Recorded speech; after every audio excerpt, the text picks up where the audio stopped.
C'est un monsieur qui a jeté sa femme au cochon. Son voisin l'a vu, a prévenu la police est arrivée. Quand la police est arrivée, il y avait plus rien dans la mangeoire des cochons. Ils étaient je crois qu'ils étaient 8 ou 10, je sais plus. Ils étaient nombreux. Et c'est ce qu'on voit dans Hannibal. Hannibal, c'est un film.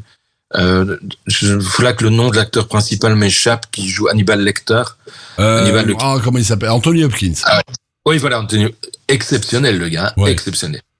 Et là, il explique que pour un individu de X kilos, il faut X cochons un peu affamés. Mais c'est juste. C'est exactement juste. N'imaginez pas le nombre de références vraies qu'il y a dans les films. Je demande aux policiers de buter le plus gros cochon. Pourquoi le plus gros? Parce que chez les cochons, si t'es gros, c'est que tu bouffes. Donc j'étais sûr de trouver de la dame à l'intérieur du cochon, si toutefois les cochons l'avaient mangé. Et puis ils l'ont tué, j'ai été ouvrir l'abdomen, on a retrouvé des morceaux de la dame. Oh. Mais le mari était complètement à l'ouest. Il a été interné un moment. Et l'idée des psychiatres, c'est qu'il a perdu pied.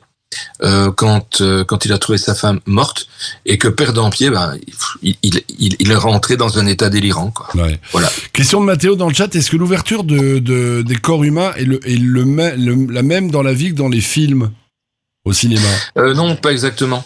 Et surtout si vous regardez un film américain, les cadavres sont assez mal faits. Objectivement, ils sont mal faits. Justement, ça amène une deuxième question de Circo qui dit: est-ce que le travail du médecin légiste se pratique de la même façon dans les autres pays? Non, pas exactement.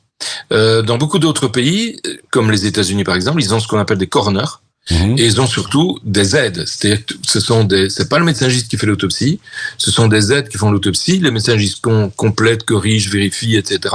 Signent le rapport, mais ils mettent pas nécessairement les mains dans le cambouis.